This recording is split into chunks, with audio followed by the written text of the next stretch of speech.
네, 세 분 안녕하십니까? 안녕하세요. 안녕하십니까?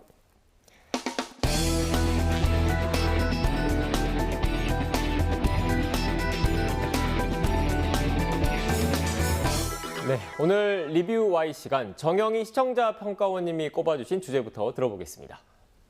네, 중대재해처벌 등에 관한 법률, 약칭 중대재해처벌법이 1월 27일부터 시행이 된다고 합니다. 제정된 지 1년 만인데요. 산업 현장에서는 일어나는 사고가 줄어들 것이라는 기대가 있지만 기업은 기업대로 또한 노동자는 노동자대로 모호한 법 조항과 그리고 법률의 사각지대에 대해서 우려를 하고 있는 것이 현실입니다. 오늘 리뷰와이에서는 인명사고로 연결된 우리 사회의 여러 사건, 사고들을 YTN이 어떻게 보도하고 있는지를 집중 점검해 보도록 하겠습니다. 네, 평가원님 말씀 잘 들었습니다. 이렇게 연초부터 안타까운 사건, 사고들이 잇따르면서 관련해서 우려가 큽니다. 박사님, YTN 보도는 어땠습니까? 네, 얼마 전 평택 냉동창고 화재 사건으로 소방관 3명이 순직하셨습니다. 매우 안타까운 사건이었는데요. 건물 안에 노동자들이 추가로 있었다는 현장 작업자들의 이야기를 듣고 피해자 수색을 목적으로 소방관들이 현장에 진입했던 것으로 알려져서 더욱 안타까운 사건이었던 것 같습니다. 최근 들어 대형 건물 화재 사건으로 인한 인명피해가 늘고 있는데요. 작년 6월 경기도 이천 쿠팡물류센터 화재로 소방관 한 분이 순직했고요. 2020년도 한익스프레스 물류창고 건설 현장에서 화재가 발생해 노동자 38분이 숨졌습니다. 같은 해 용인 SLC 물류센터에서 발생한 화재로 5분이 사망하기도 했었죠.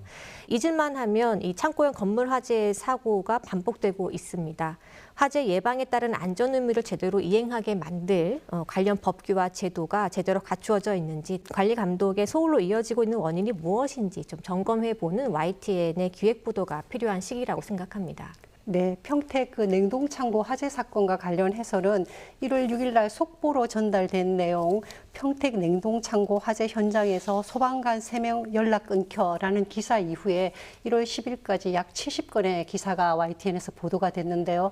그만큼 국민들이 이 사건에 대해서 안타까워하고 있고 또 그런 안타까운 마음을 YTN의 보도가 반영을 했다고 볼 수가 있습니다. 네, 참 많은 보도가 있었는데요. 그 사고 때마다 예방 대책을 발표하고 또 공사 현장의 안전 의식이 강조되고 있습니다. 그런데 좀처럼 근절되지 못하고 있고요. 핵심적인 원인을 조금 더 명확하게 짚어줄 YTN만의 좀 보도가 필요할 것 같다는 생각이 듭니다.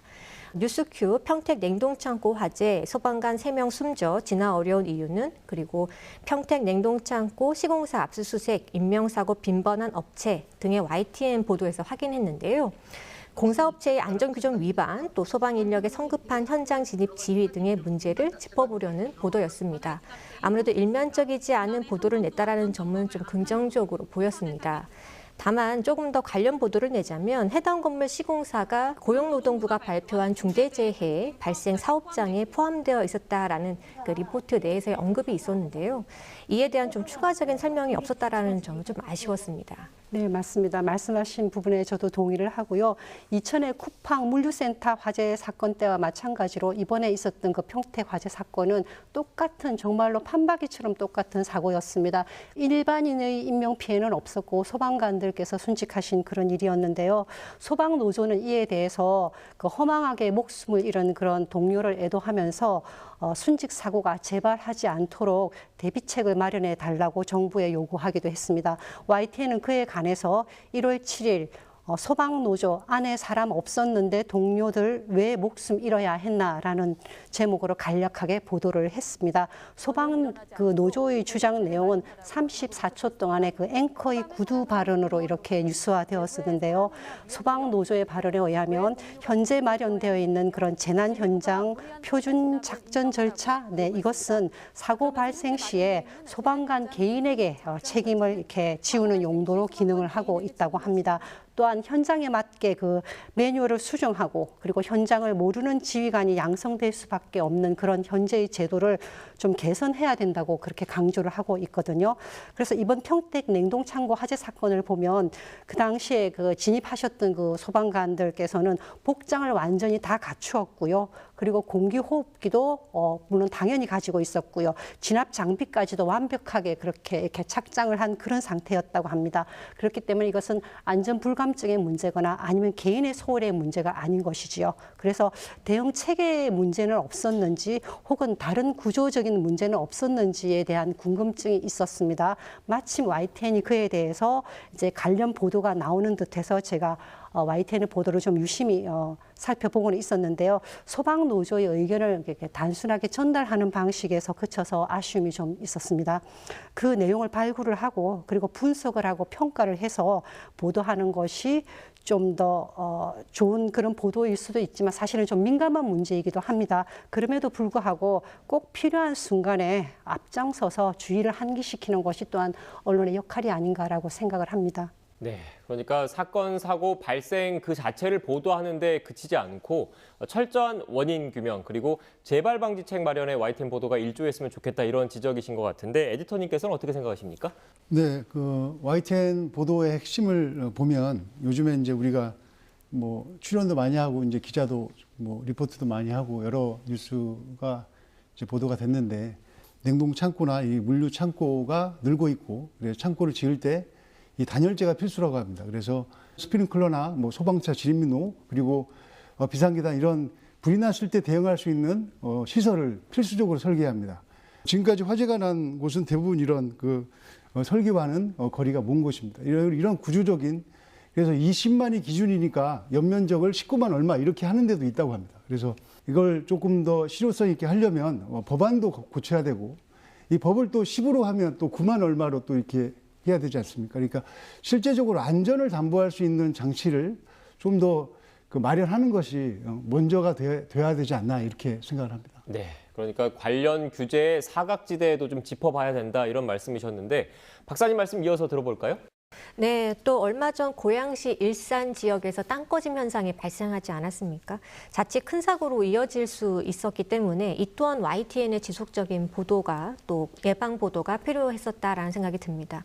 지난 3일 땅 꺼짐, 고양 상가 정밀 검사, 모래 위라 집안 약해 보도를 보면은요, 이 건물 붕괴 위험을 사전에 알 수 있도록 진동 감지 센서와 CCTV를 설치했다라는 점을 알려주었습니다. 그리고 해당 보도에서 이 지역 자체가 집안이 위험한 곳이다라는 점을 지적해 주었고요.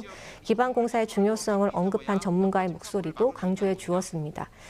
기존 건물에서 좀 더 깊게 기반 공사가 이루어지지 않는다면 위험하다라는 점을 좀 지적해 주었고, 이러한 기준을 건축 시공에서 관리 감독할 방안이 무엇인지, 또 이번에 피해를 입은 상가 주민들의 경우 보상이 제대로 이어질 수 있을지 이 후속 보도가 좀 필요하지만 이 보도에서는 좀 그러한 상태 언급만 좀 나온 부분은 좀 아쉬웠었던 것 같습니다.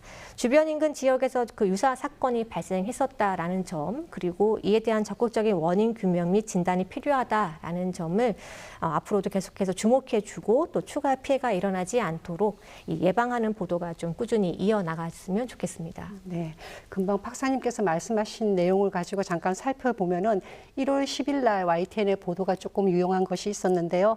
안전사고 방지 대책 내놓은 한전 실효성은이라는 주제로 이렇게 보도가 됐습니다. 대담 내용이었는데요. 작년 11월에 한전의 협력업체 한 직원이 그 고압선에서 감전되어서 사망하는 사건이 발생했었습니다. 그 이후에 약 두어 달 만에 한전에서 이제 사고 방지 대책을 내놓은 것인데요. 이 뉴스는 후속 보도의 형식이긴 한데 대담으로 진행이 됐었습니다. 외부 전문가를 모시고 그리고 한전의 대책과 그리고 그 대책이 실효성이 있는지 이것에 대해서 꼼꼼하게 점검을 했습니다. 특히 전달 양식에서 좀 좋은 점을 하나 말씀을 드리고 싶은데요.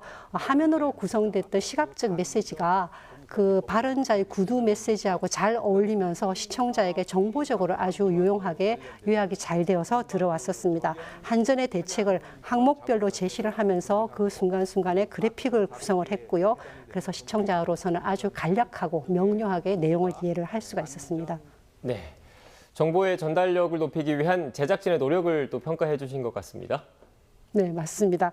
그리고 또 하나 더 말씀을 드린다 그러면 1월 4일에 변상욱 그 앵커 리포트 이 코너는 사실 제가 좀 즐겨보는 코너이기도 한데요. 네. 거기에서도 이번에 1월 27일부터 우리가 중대재해처벌법이 발효가 시행이 되는데 그거와 관련해서 우리가 좀 더 경각심을 가질 수 있는 내용을 하나 보도를 했습니다. 제목은 장례식장으로 퇴근하는 노동자들 목숨보다 소중한 게 있나요? 라는 주제로 나왔습니다.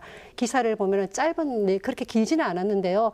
우리 언론의 주목을 받지 못했던 여러 가지 사건들을 많이 얘기를 했었습니다. 중대재해처벌법에 대한 언론의 상반된 그런 반응에 대해서도 보도를 했고요. 그리고 종합적으로 판단을 해보면 누가 보아도 중대재해처벌법은 자급자의 생명을 지키는 데 아주 중요하다는 것을 인식할 수가 있었습니다.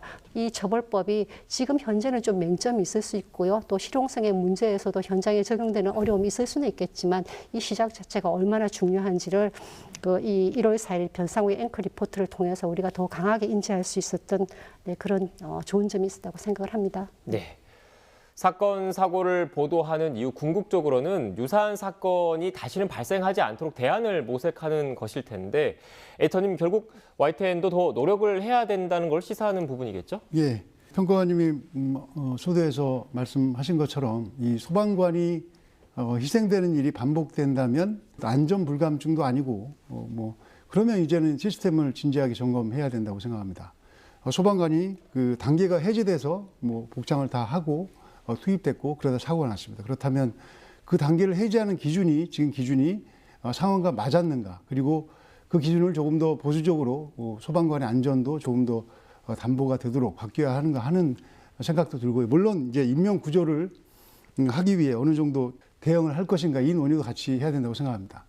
그리고 산업재해를 줄이기 위한 중대재해처벌법도 기업이 이렇게 되면 힘들어서 기업 활동을 어떻게 하느냐 이런 시각에서만 접근할 것이 아니라 조금 느리고 그리고 비용이 좀 더 들어가도 한 사람 한 사람의 안전을 최우선으로 하는 어떤 기업의 분위기, 사회 분위기 이런 것이 먼저 정착되어야 한다고 생각합니다.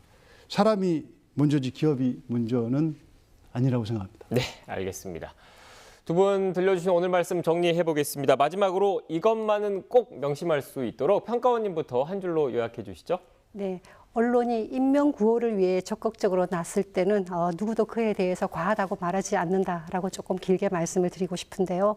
언론은 발생한 사건, 사고나 혹은 산업재해에 대해서 시청자에게 소극적으로 알리는 그런 기능도 있습니다. 그렇지만 그것에 더해서 사회 구성원들의 인명 보호를 위해서 힘을 보태는데 보다 더 적극적으로 나설 수가 있습니다.